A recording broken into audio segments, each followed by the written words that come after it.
So have you ever been in a relationship where things got so bad, so toxic, so painful, you honestly didn't think there was a way back? Or maybe you've been through a brutal breakup, and even though part of you wanted to move on, another part of you kept wondering, well, what if I could actually fix this? Well, if that's you, you'll want to tune into this week's episode where we explore one of the most dramatic relationship comeback stories I've ever heard. And my guest, Bryan, went from a breakup and restraining order with his wife to rebuilding a relationship that's more honest, connected, and powerful than ever before. And the crazy part is he didn't do it through therapy, retreats, or miracle advice. He did it by diving deep into attachment theory, owning his trauma, and doing the hard work that most guys avoid. So this episode is for guys who struggled in relationships, especially the ones that ended ugly, and want to understand how to grow from failure rather than repeat the same patterns. You're listening to the Inner Confidence Podcast. My name is Robbie Kramer.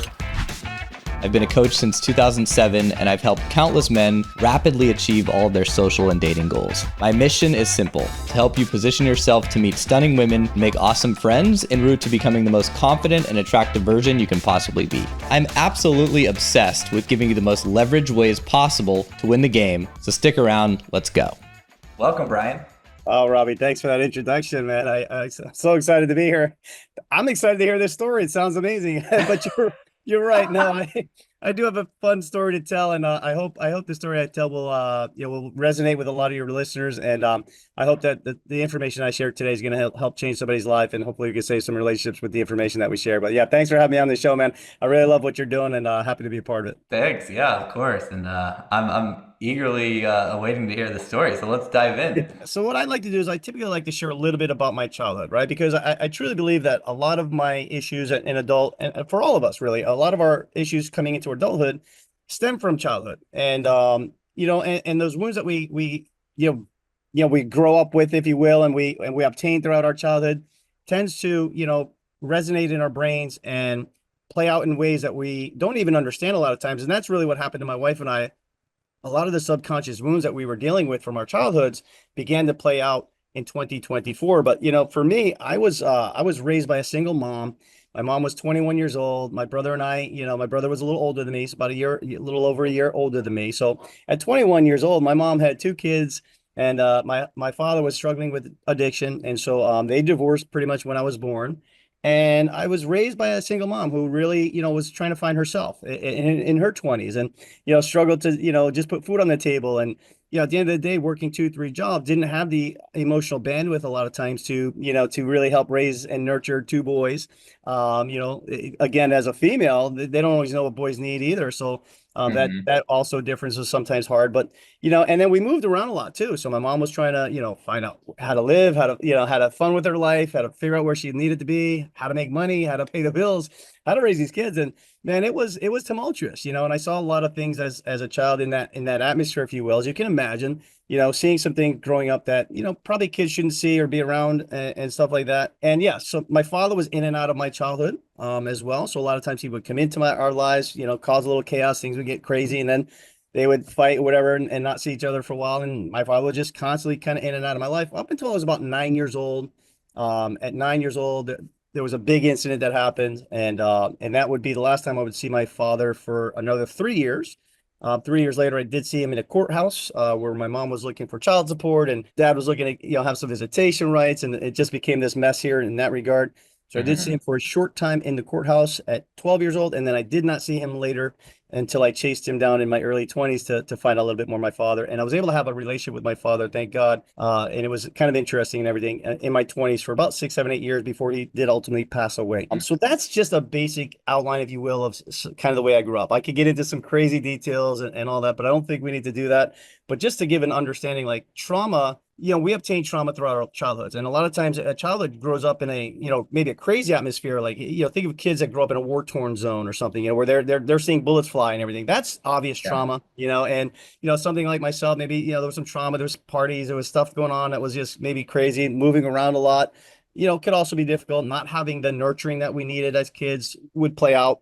I love Gabor Mate has a line that says, trauma isn't just what happens to the child, but also the things that don't happen to the child. So if a child is looking for comforting, let's say, and there's no parent around to comfort that child, as let's just say an infant, right? 1 year old, 6 months, 1 year, 2 years, if a child's looking for comfort and can't find it, that's traumatizing for a child. So sometimes, even if you came through a pretty healthy, quote unquote childhood, sometimes we obtain these wounds, if you will, just because sometimes our parents can't be there. Maybe my mom and dad are working working or just not even in the room or something at the time. And, and those things can happen where children develop these subconscious wounds. I feel like a kid could even get trauma from like losing a balloon or something that we would Trust call me, insignificant. to my 5.5-year-old right now, that is a traumatizing experience, man. That balloon takes off and he's like, Right. For sure. Yeah.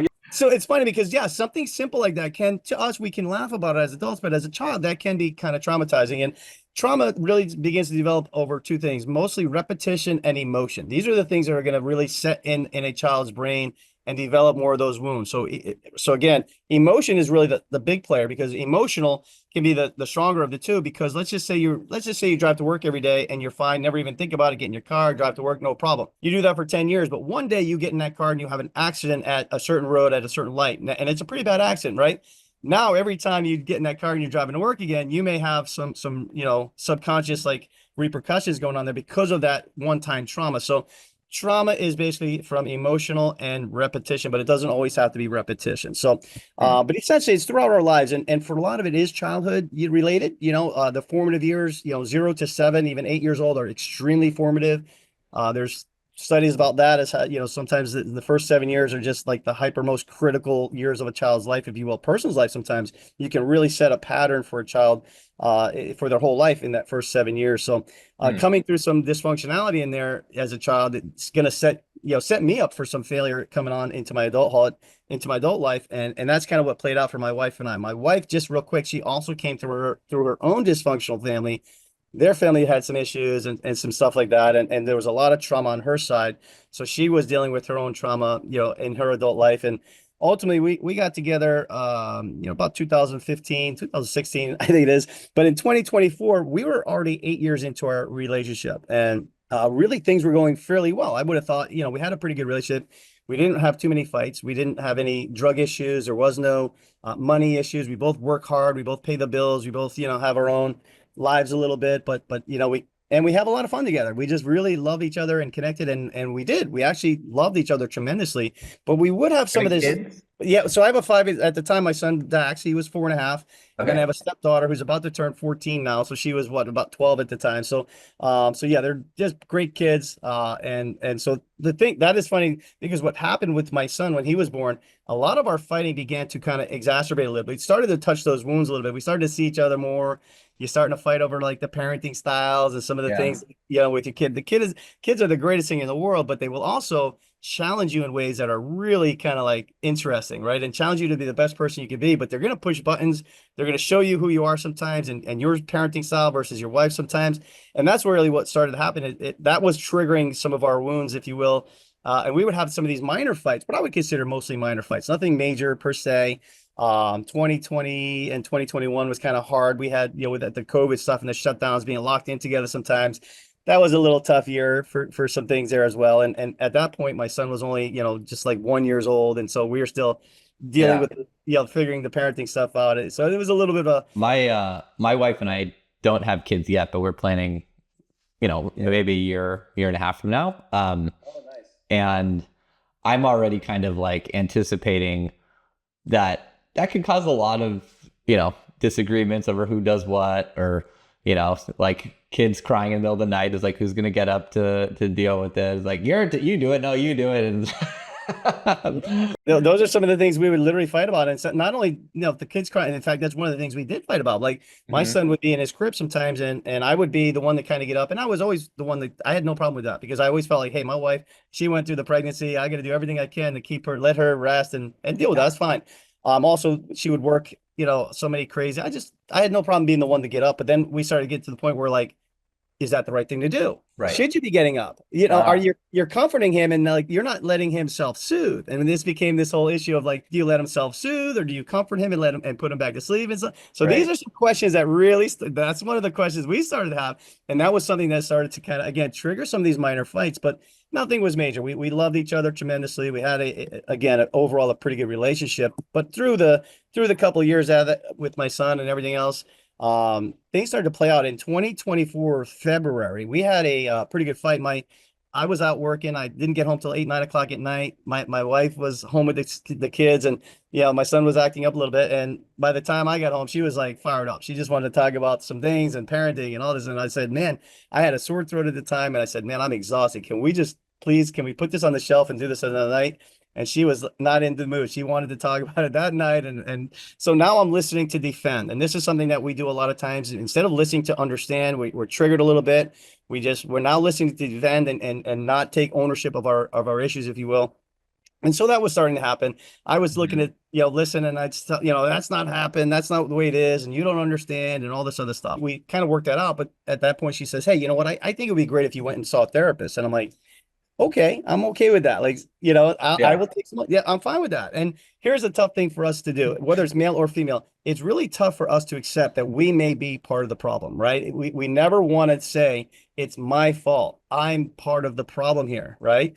So you have to be able to do that. You have to be able to say, you know what, I may be, and I probably am part of the problem here. So that was the first step for us, is to say, okay, I'll go to a therapist, but I did challenge her to do the same. And so we began to see some therapists, and first we thought it would be couples therapy and stuff, but it quickly became, I had a therapist that I was dealing with, and she wound up working with a childhood trauma specialist, which was in many ways a great thing because, again, that's really what she needed to deal with some of the childhood trauma. But at that time, we started to have all these fights. And because she was seeing the childhood trauma specialist, it would almost trigger more, put her on a heightened emotional state as well. And so we would go out and we would have a good time. Maybe one night everything was cool. We'd have really good conversation about things, and things felt like we were moving in the right direction. And then things would emotionally, dissolve over the next week or two. And it'd be like, wow, emotionally heightened, stuff. And it was just like, what is going on here? How do we fix this? And it just. And you guys had separate therapists. You weren't going to like one therapist together. Yeah, no, we didn't. And it was okay. She had because that seems, I mean, correct me if I'm wrong, but when you watch a TV show or movie, it's traditionally like couples go to like couples therapy, right? And I actually, haven't really heard. Actually, no, my sister and her ex kind of had different therapists, and that actually led to some problems. So I'm curious if you would recommend that or the opposite, or I guess it kind of depends. I think at that point it's everybody's kind of got to figure their own way a little bit. I think it would be good to maybe do both, and even then have maybe some couples therapy coming together in that regard. So maybe each having your own and then coming together. Everybody's got to find that part out a little bit on their own. And so I wound up coming across something else that wound up working very well for me. And we'll talk about that here in a little bit, because that's some really exciting stuff. But at this point, though, because of the trauma that she was dealing with and our stuff that we were kind of going through, our childhood trauma, these wounds that we have, these subconscious wounds that were stuck in here. And if you'd have told me this before it all happened, I might have said like, I don't know about all this stuff. But honestly, I watched how this emotional struggles that both of us began to play out in our lives. Like, she would pull away, and then that would trigger my wound of abandonment and fear. And all of a sudden, I live in Massachusetts. I didn't have a big network up here. I didn't have a whole lot of friends and people that I could, spend some time with, or maybe go move in with for a month or two and give us our little space. She started talking about needing some space, and I'm like, whoa, what do you mean space? Like, what is going on here? And so, the stuff that you start to go, wow, what is really happening? I felt like I was losing my family, my wife, my situation here. I felt very unsafe. And so I was just getting my triggers, were starting to get pushed, which would then push her triggers even more. So here we are now butting heads, because we're both dealing with our trauma in two different ways. And because we didn't understand that, it was now more combative, in a sense, emotionally combative, because we just didn't understand how do I give her more space, and then for her to maybe meet my needs, and so how do I meet in the middle so we can kind of work together to figure this out. But unfortunately, it became a real mess. Through the next few months, the trauma just kept going, and I was having night sweats. I mean, this is a level of stress. It got so bad. I would sweat. I would wake up some nights where maybe one side of my body would be sweating, or just one area. And I'm like, this is weird. Like, I've never had night sweats before. Like, this is, and then the next day it might be the other side. And then maybe it would be like one night it might be my entire bed would just be like completely wet from sweat. I'm like, is there something wrong with me? Now I don't even know if there's just stress. Is there something else going on here? Looking back, I realized for sure it was definitely stress, but these are things that was like added to the extra stuff of the emotional, like, oh my God, what is happening? So, so this played out for about 4 months. So February, right until June, early June, we were battling back and forth trying to figure this out, until one day, the emotional culmination. I'd taken my son to a Red Sox game here. We're about a half hour north of Boston area. And we had a great day. But I come home and she's sitting on the porch and she says, "Hey, we need to talk." And she brought up this situation that I had talked to one of her, somebody that she knew basically, and she thought it was kind of like inappropriate, not in a sexual way or anything like that, but more just about our relationship. And I was trying to talk to her about some things and asking for some prayer and whatever she might offer up. And she just felt it was inappropriate and felt like, I'm done. Like I can't have you crossing these boundaries anymore.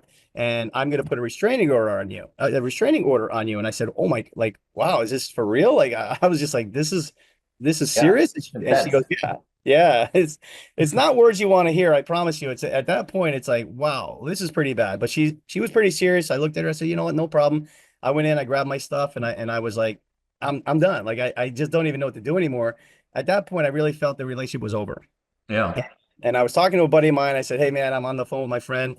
And then, I said, "I don't know what to do." I said, "I'm probably just gonna have to move back to Florida." He goes, "What do you mean? You can't move back to Florida?" I said, "What am I gonna do? I can't stay up here. I don't know anybody. I don't have the money to kind of do this on my own right now." Like, and he says, "Well, yeah, but," he says, you can't abandon your son." I'm like, "What do you mean?" He goes, "Yeah, well, my father abandoned me." He says, I'm dealing with that for my whole adult life. I'm dealing with that because of that." He says, "Your father abandoned you." He says, "You can't do that to your son." Yeah. And I said, "You're right." And it hit me. I was like, yeah, I can't run away from this. There is no running away. So I've got to face this 100%. And it was funny because honestly, as soon as I made up my mind to stay, though, really, some miracles began to happen for me. And so I really just saw, God work for me on my behalf. I found a place to stay within a couple of days, within a week, really. The first week I had a casual friend up here that I had talked to before and didn't have a place for me to stay, but I happened to reach back out because I'm like, well, I'm desperate. I'm going to call anybody I know again and just see what they got. And in this case, he finally says, "Hey," he says, "No, yeah." He says, "I got a 2-bedroom apartment, beautiful upscale place." He says, "Come stay with me." I was like, "Really?" He goes, "Yeah, you want to come check it out?" I said, "Nope, I'll be there. I don't need to see it." I said, "I'll take it. I'll take it. Yeah, I'll take it, man." I was happy just to have a place to rest my head and know that I was going to be okay for that regard. And as soon as I landed there and just, emotionally things started to happen. One of the things I came across that really worked for me through this entire experience is towards the end, before the restraining order actually happened, I learned about attachment theory, and a woman named Thais Gibson out of Canada created a program called integrated attachment theory, which is really learning the attachment styles. There's 4 different attachment styles, but also she has 6 core elements of the integrated attachment theory on how to actually fix the attachments, which I really love that. So real quick on the attachment styles, the 4 different ones are: number 1, there's what's called a secure attachment style. That's a person that's emotionally regulated. They deal with their emotions very well. They know how to communicate very well. They know how to handle conflict and deal with all these issues. And, they typically have pretty good relationships. If you break up with them, they might be hurt a little bit, but they're not going to be devastated. There is that more emotional control. They just kind of take life pretty good, and they just have a little bit more of that emotional stability. It's not that they don't have feelings, but they aren't as intense and triggered in negative ways that begin to affect them in a negative way. So that's the first one. That's the one we all want to be, is a more secure attachment style. Then there's what's called an anxious, preoccupied attachment style, which is kind of the way I was leaning when everything started to happen and things started to fall apart. I became a lot more anxious. My anxiety became very severe. A lot of times anxious preoccupied will have, again, they'll have like a fear of abandonment, feeling of being unsafe. They'll have, maybe I'm never going to be loved, or I'm unloved, or I'm going to be alone for the rest of my life. And so these are all the subconscious wounds that are now kind of being touched. So, and that begins to act in clinginess and the desire for closeness constantly and wanting more reassurance, to the point where it's just unhealthy. It's not that those things aren't important, but to the point where it just becomes really unhealthy. So that's an anxious preoccupied. And correct me if I'm wrong, that can also deteriorate like attraction from the other partner, right? If they see, completely, especially for guys, I feel like, right? If a woman sees you getting needy and clingy and anxious, right? Like her desire is pretty quickly going to start fading. Sure, for sure. And listen, up until that point, before things really started to devolve there, I would have said I was pretty secure. And for the most part I was, but I always say everyone's secure until the shit hits the fan. Right. Sure. Everybody's secure until your spouse is walking out the door. Right. Then you're like, whoa, what is going on?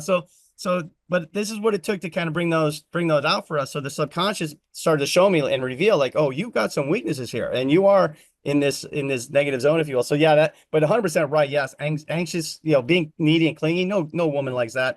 And guys don't either. Let's face it, even a female that's, constantly needing that constant attention, that becomes problematic. So that Yeah. is definitely plays out. So on the flip side of that, though, is more what's called a dismissive avoidant. And that's Okay. where my wife was kind of leaning at the time. She was leaning into that dismissive side where they love their independence, hyper independent. They want to shut it down. If they're triggered, they just shut down emotionally, don't even want to talk about it at all. Yeah. They probably grew up in a sense. I always like to picture them like their parents probably said, "Hey, oh, you're feeling emotional. Well, we'll go to your room and deal with that, right? Just go figure that out for yourself." And so they just probably learned how to like, okay, emotions are bad, and you deal with them yourself, and you're not. It's not about closeness. You kind of isolate and all that stuff. So here she is trying to figure out herself and get some isolation, some time that work through some things on her own. And then here I am now being triggered because she's saying, "Oh, I need space to figure my life out," and I'm going, "No, you don't. We need to stay close." And you can Right. see where that just becomes a problem, Right. and that's where we are, where we were, and that's where the battle became. And just last one is in the middle of that is what's called a fearful avoidance. So fearful avoidance tend to swing from both sides. They like that closeness, like an anxious preoccupied, but then next week the dismissive side will kick in, and they have a hard time with trusting people, and they want that independence as well. They don't want to feel trapped, and so they swing between the two, if you will, and that can be really complicated. And that's really where my wife and I are. We're both more fearful avoidance. Again, I probably lean a little more anxious. She probably leans a little bit more dismissive. Real quick, if you're a divorced guy trying to figure out modern dating, I put together something special for you. It's called the Social Funnel Method, and it's a 5-day free email course I made just for guys like you. Guys who want to date high quality women and build a lifestyle that actually feels good again. You'll learn exactly what works today, not 10 years ago, and how to stand out in a world of dating apps, ghosting, and Instagram. Head over to innerconfidence.com/start to get step 1 sent straight to your inbox. It's totally free. Go do it now, and let's rebuild your dating life in the right way. That's interesting because I've studied attachment theory at decent length and read a few books on the subject, but I haven't heard of the fearful avoidant before. So that's cool. Some people call it disorganized as well, disorganized attachment style or something like that, I believe. But I've always heard it, when Thais Gibson talks about it, she talks about it as a fearful avoidance. So that's the term I like to use. But yeah, so those are the four attachment styles. And I started to look at this, and man, I was fascinated by the work, and I thought, man, there's a lot of answers here. And I started to realize, like, holy cow, like this is exactly what's going on. One of the things I love that Thais Gibson said as well is she says that the 95 to 97% of your decisions in life are made by the subconscious. And I thought, wow, that's crazy. And the other thing she said is that the conscious cannot outwill the subconscious. So even though we know it here, the subconscious is still playing that recording, and when it hits, and that's what I experienced because, like I said, I felt pretty consciously. I feel pretty confident. I'm like, I know who I am. I don't feel like I'm afraid or any. I don't have all this anxiety every day and everything else. But when it started to really happen and the triggers began, no matter how much I said I'm going to be fine, everything's okay, I could not stop the train wreck. I could not stop those tapes being played, if you will, and that those wounds were being touched in such a way that it became so hyper emotional that it didn't matter what I thought. It really was a problem. So that became something that was eye-opening for me. And I realized, wow, that is so powerful and so true because I experienced that on a level that was like, wow, 100%. I will say one last thing on this subject. I have a friend of mine. She's an ex-girlfriend of mine that I was talking to, and she was helping me through the situation. And she says, Bryan, she says, right now, she says, you sound like a drug addict. And I said, you know what? I feel like one. I feel like one. I felt like I couldn't let it go. I couldn't relax. I needed that. I needed this relationship. I needed this family to stay together. I needed this stuff, right? I needed it like I had to have it, right? And so that was putting me in a place that was just awful. And when she said that, it struck such a nerve because I realized like, absolutely, that is kind of what was happening. I almost had made the relationship and my situation, my drug, if you will, and so it's hyper unhealthy. And so this was my side of that. But yeah, it was an amazing statement when she said it that really became eye-opening. And it was part of that subconscious stuff playing out in my life because I realized, wow, my father dealt with his wounds. His drug was different stuff. Whatever his things were that he used to kind of help soothe himself. Here I was using the same thing kind of in a different way, using my relationship, using my family or whatever, maybe to help me soothe and stuff like that. So it was just an eye-opener for sure. Gotcha.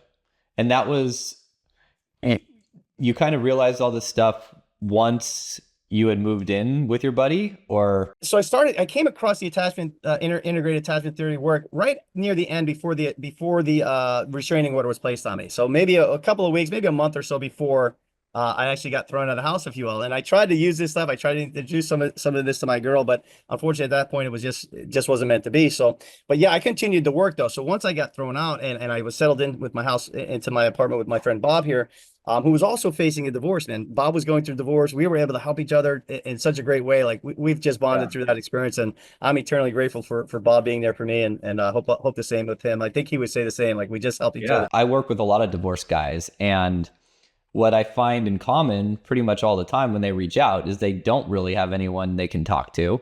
Their buddies who are married, they don't want to like burden them with their problems or whatnot, or it's just they find themselves very much alone without anyone to talk to. Maybe a therapist or whatever, but it's different, like versus having a real friend who's going through it. And that's why a lot of the guys will ultimately join my program, just for that network and to have people to talk about it and to go through it with. And that's so lucky that you had your buddy there who you were able to move in with. Yeah, I didn't just have my buddy Bob. I had some other people, great people in my life, some good friends that really, I mean, I would be on the phone sometimes. Some days I'd be on the phone 6, 7, 8 hours a day with somebody. Like Right. I was just such a mess trying to figure everything out. So I was truly blessed to have, my mom, my brother, an ex-girlfriend really helped me out, and another buddy of mine, Dax. My son's name is Dax, but my buddy's name is also Dax, and one of my best friends. And I would say the four of them were just crucial in just being there for me, willing to talk, have conversations whenever I kind of need them. But yeah, man, guys, really, if you don't have somewhere to talk to and somebody to kind of like, get you through that, man, my heart goes out to you by all means. That's where guys like us maybe can help coach them and give them some advice and be here for them as here to lend for sure. But yeah, man. And so I just delved into this work though. I was fascinated by Thais Gibson and what she was doing with people. And I started to learn about the integrated attachment theory, which really consists of 6 core elements. Okay. And when I started to realize that, okay, these 6 core elements are, number one, your core wounds. And those core wounds we talked a little bit about before, typically develop throughout our lives, a lot of times through childhood and stuff, fear of abandonment, fear of being trapped, fear of, being unloved, and all these other things. But they're all subconscious, and so that those are playing out.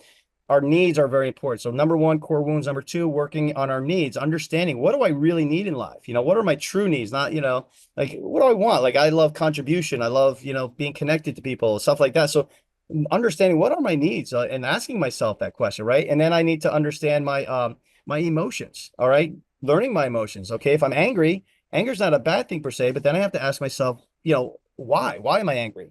Emotions are really just information. So if you're dealing with some emotional twists up or down, good or bad, right? Those positive ones are information. That tells me some things are proper. Some of the negative ones tell me maybe I need to make an adjustment and figure out how to, get through this so I don't have to experience too much anger. But don't be afraid of anger. It's how we control that though. Obviously we want to make sure we don't do anything foolish with that.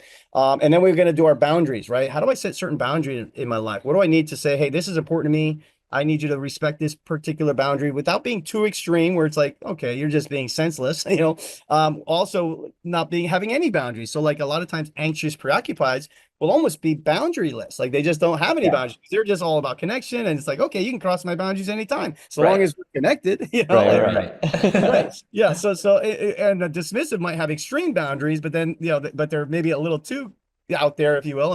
And so there's this balance where we have to find, okay, how do I have some good, healthy boundaries? And then once I know that, how do I communicate those things? So number 5 is communication. How do we have proper communication? And this one's huge for me. How many relationships fail because, that person didn't know how to communicate, or, they couldn't communicate together. You hear it all the time, communicate. Well, a lot of times we're just speaking different languages, so if I'm an anxious preoccupied, let's say, and somebody else is dismissive avoidant, I could be trying to say one thing and she's hearing something else. And because of our core wounds and our own needs, it becomes more of like completely nobody's hearing each other. We're not completely understanding. We're not getting through that. We don't get that. And so now we're just butting head. Now I feel like you're attacking me. So you may be just trying to convey something, like my wife was trying to say, hey, look, there's some issues with our son. I'd like to talk about that. And I was like triggered because my core wound is, you're going to abandon me. I'm not good enough. That's what I'm hearing, right? Subconsciously, I'm hearing these things. And so what do I naturally do? I'm going to say, okay, I'm shutting you out. I'm going to start planning my defense and I'm going to defend myself. I'm going to explain why I do these things. And you're going to understand me from that point of view and all this other stuff. But that's not really the healthy way to go. So communication is huge. My wife and I have learned some communication tools now that are just amazing. And we really learned how to do something called hold space. where, she gets to talk for 5 or 10 minutes and I don't interrupt at all. She gets to, plead her case, talk about her feelings and everything, whatever it is that she wants to talk about there, knowing that I'm not going to interrupt her. And I'm now listening to learn. And that's the thing. When she's doing that, I'm no longer looking to defend. I'm actually listening to understand her, because I want to know my wife. I want to know what's in her heart, what's in her mind, what's in her soul. Like, what is she really trying to, share with me, And so now I can take that time and do that. Well, but I also know that I'm going to get my chance to speak my piece as well. And I know that I'm going to be able to share some of the things that are good or bad and my feelings. I don't have to agree with everything she says. I can say I disagree, right? But I'm going to be able to share and talk without her interrupting me. And she's also doing the same thing. She's learning, she's listening to learn and understand each other. And when we do that, it's a game changer right there for sure. And then last but not least is number 6. That is your behaviors, learning how to change our behaviors. Sometimes when we're in that negative state, maybe I'm a little bit triggered, instead of reacting, right? Instead of saying, having that conversation right now, or yelling at each other and elevating it, we can now change our behavior and learn some coping mechanisms that get us back to a regulated state. And, and I always say, don't ever have conversations when you're triggered. If you're having, that heightened emotional state and you're trying to have conversations, it's usually going to just explode and be horrible, right? It's not too many good things come out of that. So always get yourself into what I call a regulated emotional state. And now you can have more of that real conversation from a not so emotional place. And that can be a much better experience. So when you work on all 6 of those core elements in a relationship, it's a game changer for any relationship, whether it's number 1 for yourself. Sorry. Number 1 for yourself, you're always going to change a relationship to you, which is huge. Okay, we learn to kind of overcome some things. Number 2, it can work with your spouse, your family members, your friends, your coworkers. You take this stuff that you learn and you heal, and you're able to kind of take it into every area of your life, and it's amazing. And that's kind of what I was doing while I was separated from my wife. And again, I had given up on the relationship with my wife. I wasn't trying to get her back. I was just trying to move forward, and I had to fight her in court just to kind of have some visitations and stuff. So it wasn't like, Yeah, what did that process look like of getting back together? How long did that take? And what led to a reconciliation? And yeah, great question for sure. I mean, so yeah, I mean, at the end of the day, like, I had moved on. She was, I didn't know, I had no idea what she was doing, thinking or anything, so you guys were no contact, basically, aside from Yeah, so essentially restraining or zero contact. Like, there is no contacting her. You don't contact friends. How long no did way. that last? So she was able to put a full year on me. And we didn't fight. I had a lawyer, but we decided to give it to her. We didn't fight it. We said, okay, let's just move on, and let's just give her the restraining order. I didn't want to deal with it I was like, I don't want to communicate it this way. I'm over it. I kind of just want to, deal with it, whatever. But long story short, yeah. So it was put on for a year. But at this point, and during that year, were you able to see your son, or how did that work? so for the first few months, on the restraining order was the inability for me to see my son as well. So, and I thought that she had put him on the restraining order, but it turns out later on that she did not. The judge actually put my son on the restraining order. So she never wanted to keep me from my son. But again, I didn't know that because we weren't able to communicate. In my mind, I thought, well, she obviously wanted to keep me from my son. She was trying to take my son away. I thought it was all this craziness that you start to think. And, again, not knowing, sometimes we think the worst. We think, this obviously what must have happened. Well, of course she put him on there. Like, what else would happen? Well, what else might happen is the judge actually said, no, we're going to put the son on there too. And okay. So yeah, so this would go on. So I didn't have any access to my son. I took her to court just for visitation reasons. I wanted to be able to see my son. And so we were able to get that. And that began opening up some doors, if you will. We were able to have small conversation through an app that we would use basically for me to pick up my son. And I would come to the house, pick up my son. I didn't say boo to her. I didn't even hardly look at her. I was just like, not interested. I was just like, grab my son and let's go and move on. And so this went on for probably a good month or so, where I just didn't even really pay attention to her. When I see her, I just didn't give her any looks, really, nothing good. Right. So I just didn't know, didn't care. And I had no idea. Again, I didn't know if she was with somebody else. I had no idea what she was doing. So, as it would turn out, this went on for a couple of months, and then my buddy said, listen, man, you can't do this forever, right? You got to be, stop being so mean. Maybe just be a little bit nicer. Just be a little bit nicer. I'm like, all right, whatever. So I would, one day I just like I waved to her, waved to her, and she waved and smiled. And so started to just be a little bit nicer in that regard. And one day we just had like a quick couple minutes conversation. And when I was talking to her, she says, she was still in love with me. We both kind of realized, like, okay, well, let's work on this. Okay. It sounded like we were both still in love, and she had been doing some work through her. She stayed with her therapist. And so she had been doing some of the work. And so we just both realized, like, hey, we want to figure this out a little bit. And so Now we decided we got to get the restraining order off because I'm like, well, we can't really have conversations like this. We need to get the restraining order off. It still took another month and a half to get the restraining order off once we decided we wanted to. So it was still some time. And at the whole time, like I had no idea. Ultimately, like even though she told me she still loved me and she wanted, like your brain because of the situation is still confused by it all. Like it's really just a mind screws with your head because you're like, does she really? Does she not? What's really going on here? It's such a roller coaster of emotions and trying to understand the other person that it was pretty wild. But I realized at that point it's worth a shot. We wanted to see where we would go with it. And once we were able to get the restraining order off, her and I just had that connection again right away. And we began to spend some time together and instantly realized like, yeah, this is, we're both kind of doing our work. It's funny because about a week and a half after the restraining order came off, I was still living with Bob, but I was spending a lot of my time at the house. And all of a sudden, Bob and I get thrown out of our apartment. And I walk in one day and I'm like, what's going on? And some guys are packing up our stuff and they're like, you guys got evicted. I'm like, what? It's like, so Bob had ran into some trouble and did, making some mistakes and, his business was failing again because he was struggling with his own divorce. Like some things that happened with his business. And so he was struggling financially, wound up not paying some of the bills. And now we're getting thrown out on my butt. And I'm like, wow, this is crazy. So my wife says, well, let's think about it for the weekend. And we'll talk at the end of the weekend. So by the end of the weekend, she says, listen, you can move back in if you want to. I think we can do that. Well, let's make it work. And I looked at her and I said, you know what? I can't do that. I said, I can't do that. I'm not ready. I said, I'm not ready. It's not the right thing to do. I said, so I wound up, excuse me. I wound up grabbing an apartment close to the house. I looked on like Facebook Marketplace and boom, there was an apartment literally a quarter mile from my house, something that I can afford, decent place. It was like God just saying, here, I've got a place for you. And like, here it is. And let me tell you, it's not easy to find that. It's not easy to find good, apartments here in my area like that at all. And to have one show up just like that, literally that night, I found it. And to be able to move in within a couple of days was pretty amazing. So I wind up furnishing this place. I furnish it. I get it all nice and looking good. But in the meantime, while I'm furnishing and getting it all ready, I'm spending all my time at the house with the kids and the wife, and things are going really well. And to be honest with you, I never spent one night in that apartment. So for the next 2 to 3 months, I literally was just paying the monthly bill on it. Storage unit yeah, I mean, it just became a storage unit. And so I was just paying the bills on it. And things at this point, we realized things were going really well. And I realized I'd noticed a lot of changes in her. She really was just a different person. I like to think she obviously noticed some changes in me. And because of those changes and some of the work we did, it was starting to look hopeful that, I think we're going to be able to do this thing. So I wound up letting the apartment go and pretty much, from about a week and a half, 2 weeks after the restraining order came off, I've pretty much been living at the house and things are better today than ever. What my wife and I, we still see therapists, we still work on this stuff. We don't just put on the shelf. Like we continually to work on this, I continue to learn more and more about the integrated attachment stuff as well. I learn all that stuff more. And So was she also studying attachment theory while you were? not so much. So her therapist brings that up, and she's familiar with attachment styles like this because of her therapist. But her therapist did mostly more childhood trauma stuff. So getting through that childhood trauma where she's not triggered in the ways that it once was, like things that would trigger her before because of that childhood trauma.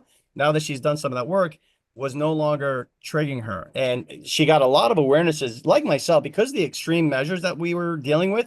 She learned a lot just by sitting around lonely, looking at herself, figuring life out. And she realized that she would say to me, she said that, I became her mirror. I was her mirror. A lot of the things that she said were my fault, my problems and everything were actually her own. And so she started to realize wow, I need to do this work and make some changes and stuff. And she was doing that. And so, no, not as much there now. She's come a long way with the attachment theory stuff because of me. And we I talk about it more now and she knows a lot more familiarity with that. But also, again, our therapists as well, they talk about some of the attachments and wounds and how to communicate. I think the communication thing has been huge for us. And it's, my wife's ability to get in touch with their feelings. So a lot of times, when you're dismissive avoidant, they have a hard time connecting with their feelings and accepting the fact that they do actually want connection. They crave it as well. But they just kind of put it on the side and feel like it's not a good thing to go for. But she realized at this point, no, she adored me. She loved me. She did not want to lose me. And she wanted to, she just wanted to work on this thing and make it work. So she's willing to do that again, the work and change. And so that's the key part. Both parties need to do some work and change in order for the relationship to come back. If I had done all the work and she didn't, then I might have moved on and had something great with somebody else, right? Or Yeah. vice versa. If she'd done all the work and I didn't, then maybe she would be with somebody else and I'd be And left. you have like an unbalanced investment. Yeah, exactly. It becomes unbalanced. Or Yeah. both of us didn't do the work and we both came back and we were both at that low vibe, if we will. Now we're, you know what I mean? If we didn't do the work and we came back together and we hadn't learned anything or changed anything, then now we're going to get back into that same mode and have the same fights and have the same problems. And that wouldn't work either. So the only time it really works is to you do the work, they do the work, and now you can come back together. And when you do that, you got a really good chance of making that thing come together. And that's what happened for us. I was very fortunate that, you know, things worked out the way they did for us. But I always say, even Well, you both had to, you know, you both had to show up and do it, and you can't push the other person to do it because then they get resentful and they feel like, oh, I'm only doing it because they think I need to, right? So bingo.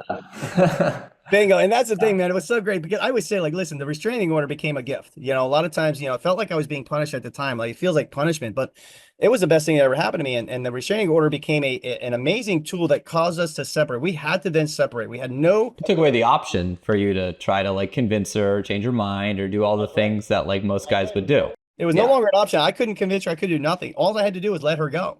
And that's the hardest thing to do, is let somebody go that we truly love, right? They say, if you love somebody, let them go. If they truly love you, they'll come back, right? And so that's what was happening. I had to let her go. She had to let me go. And by doing that, we were able to then work on ourselves, focus on ourselves, kind of figure ourselves out a little bit. And then when we had the opportunity to share again and realize, hey, we do still really love each other. Now I always say, look, my wife and I choose each other today. We don't choose each other because we have to. We're not in this relationship because we're desperate or anything like that. We choose each other because we love each other. We have fun together. We enjoy each other's company. We're working together for the family and everything.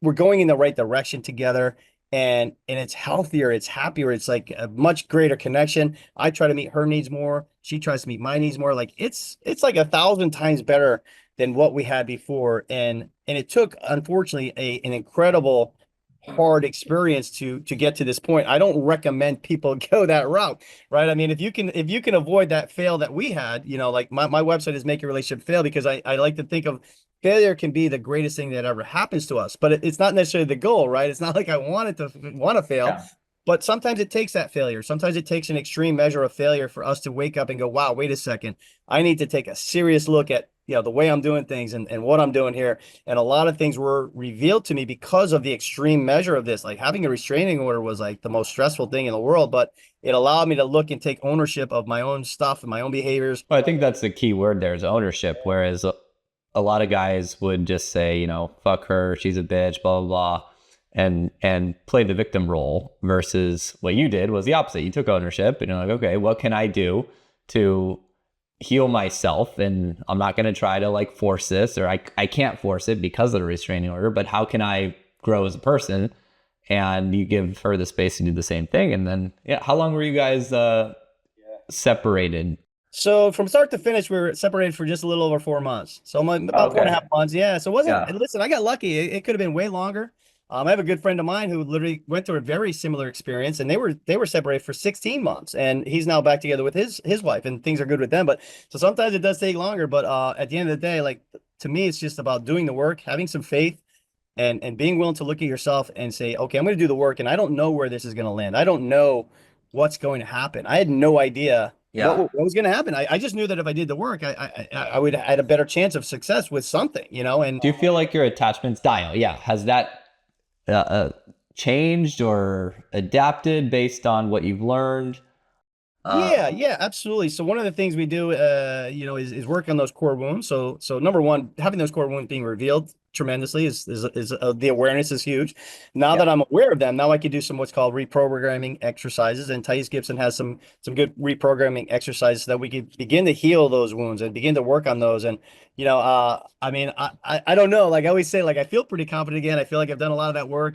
But again, if the shit hit the fan again tomorrow, I don't know. Maybe my weaknesses would be exposed a little bit. But yes, there are some exercises that we can do to kind of begin to reprogram that, because at the heart of it, that I truly believe is the heart of a lot of these issues. The core wound is what's really triggering our needs, our emotions, all this negative stuff that's now coming out. So we have to work on those to really begin the healing. And that's where, and again, that's just through us was the attachment theory stuff, where I've been able to do some exercise there. But somebody else may, and I actually see a childhood trauma specialist now as well, but so you got to work on that childhood trauma one way or another, though. You've got to get into those core wounds and begin to reprogram them and heal those wounds. Because if you don't, they're going to play out in this negative state. And so many of us are living these lives. We went through some childhood stuff. And what does that look like? Do you need to like find out what they are? Because, my immediate thought is like, well, what if it's something you don't remember and it's just like an emotional thing? So what does that process look like? Sometimes you like okay, I can find myself what's called a triggered state, right? So all of a sudden I'm like, man, I'm like really triggered. Like I'm feeling like maybe I'm talking with my wife, we have a little conversation, and it should be just fine. It should just be a decent conversation, maybe a little disagreement. We're at a level 5 emotions. That's fair enough, but I'm not at a level 5. I'm at a level 10. Yeah. Uh-oh. Now that emotion is information. Why am I at a level 10? What am I feeling right now? I need to start asking myself, what is it fear that's coming up here? What's going on? What am I afraid of here? What is the story I'm telling myself that's causing the problem? And so if I'm telling myself, oh, well, she's telling me I'm a bad dad because she's, telling me that I don't do certain things with my son properly. Well, she may not be telling me I'm a horrible dad, but that's what I'm hearing, number one. And then I'm saying, well, oh, she's going to leave me. That's it. I know what's happening. She's going to abandon me. And so I need to become aware of these things. What are the wounds that I'm now that are triggering me? Am I feeling unsafe? It's like those deeper fears that. Yeah. So it's those underlying fears that become aware. And that's where sometimes being triggered, I say being triggered it's okay. It's a good thing. Like being triggered can be a good thing because now you can just ask yourself, I know I shouldn't be emotional like this right now, but I am. Why? And then once you begin to ask that question, every time you're triggered, you start to say, okay, yeah, I'm triggered because I'm afraid she's going to leave me. I'm afraid I'm triggered because I feel really unsafe. I'm triggered because I feel like, oh man, I'm going to be alone for the rest of my life. She's going to leave me. I'm going to never be loved. I feel like this would require a decent amount of journaling or something, because when you're in the midst of those fears and anxieties and all that stuff, like it's very hard to be present. I guess with practice you could do it in terms of like, what am I feeling right now? Let me, process this. But I feel like afterwards, if you had a way to journal each morning or do something to bring about those feelings. Yeah, no, absolutely. A lot of people do the journaling stuff for sure. That can be great. I've done some journaling myself as well. That can be positive. Yeah, anything. But the key is to ask yourself at some point, okay, at that moment, what was I really feeling? And if you could do it in the moment, that is great because you're like, oh, wait a second, I'm feeling this right now. What is it really going on? But even if it's a little after, that's fine. Like, but ask yourself, what is it that I was thinking there? Why was I so defensive? Why was I being so, critical or stuff instead of being able to just accept a loving criticism, if you will, not somebody that's, looking to punish me and hurt me, like, what I mean? So is it just a fear of abandonment? Is it fear of, do I feel like I'm being trapped? Like, dismissive, avoidant. I feel like, if I'm trying to love on them or something, maybe they're like, oh, this person's trying to trap me. Like, so now it's like, wait a second, no, I'm just trying to love you, So it becomes such a game, but yeah, everybody's got to certainly look at that and take stock on their own a little bit. And yeah, journaling can be a great tool to kind of help you just think about it and really kind of pinpoint, like, where is the underlying issue. And then if we look at our childhood, like for me, the fear of abandonment thing is pretty obvious because I realized like it's my father being in and out of my childhood like that is where I really got my abandonment issues and some of the moving around, so the combination of like the instability of having a nice place to live for almost like the first 10 years of my life. I went to a new school every year. I had to make new friends. I had to constantly, so there was no stability. And then have my father bounce in and out like that really just kind of, I'm sure, just set a really bad precedent in my own mind. So it became like, for me, it was an obvious one. Like those are some of them might be more obvious too, like that. And then other ones might be a little more subtle that may take more time to kind of come out eventually, but yeah. And just working through them a little at a time. And the reprogramming exercise that they, Thais talks about, it's like a 21-day meditation type of thing that we can do. And usually within 20 days, you're going to feel pretty good. You start to, develop new neural pathways, and that begins to, bring better information, if you will, into that brain when you're in that state. So just doing some of that work. So 21 days minimum, up to 60 plus days for some of the deeper wounds and some of those things that need to really kind of be reprogrammed, if you will. But yeah. Well, it sounds like you have some great resources for guys who might be struggling with this or can relate to your journey. Is where can people go to like find out? And yeah, so I mean, if you like, you can go to my website. I have a website called makeyourrelationshipfail.com or myrelationshipfail.com. So make your myrelationshipfail.com. And on that website, there you can see my story a little bit. You can get some information off of that. I always recommend my clients actually go and join a personal development school with Tice Gibson. So if you do it through my website, you're going to make sure you're going to get the lowest price available at that time. And you're also going to get a free session with me. So I'll be able to point you in the right direction. I'll be able to have a conversation with you, make sure we're kind of getting, in a good zone so that we can maximize the benefits here over the next few months so that you really can begin the healing process. And yeah, so that's my website, makeyourrelationshipfail.com. Obviously, we can put you some books, start to learn this stuff. I'm a big believer. Go to church, get involved with some positive people. Yeah. Find yourself. Find out what you really like. Who are you? What do you really need and stuff. And sometimes we got to let go of that relationship and focus on us for a while to really get our stuff together. I always like to say it's a break up. So we're gonna break up. We're not gonna break down. We're gonna break up. Yeah. So breaking up means I'm gonna elevate through this. Okay. And I hope sometimes maybe my spouse will come back to me. That's fine. If not, it's okay. I want you to know that no matter what situation is, if you're in a critical point, your wife told you she hates you, or your spouse, you just feel like it's done. There's nothing. Oh, it's over. It's over. It's not over. Okay. There's always hope that things can come back around. The key is that we do the work. First thing is we have to let it go. We have to accept that, yes, it could very well be over, right? So that's okay. So if I let that go, I can say, okay, if it doesn't come back, I accept the time that we had. I'm thankful for that. And I just let that go and just let that be what it needs to be. Put that on the back burner, if you will.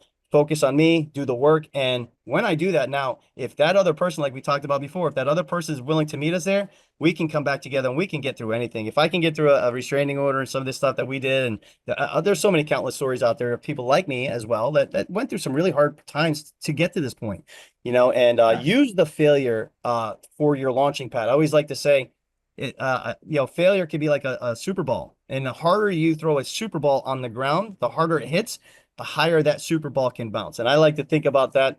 If you're going to hit really hard, it's okay. Hold on, because you could take that and you could bounce really high as well. If you allow yourself to do that, don't fall apart.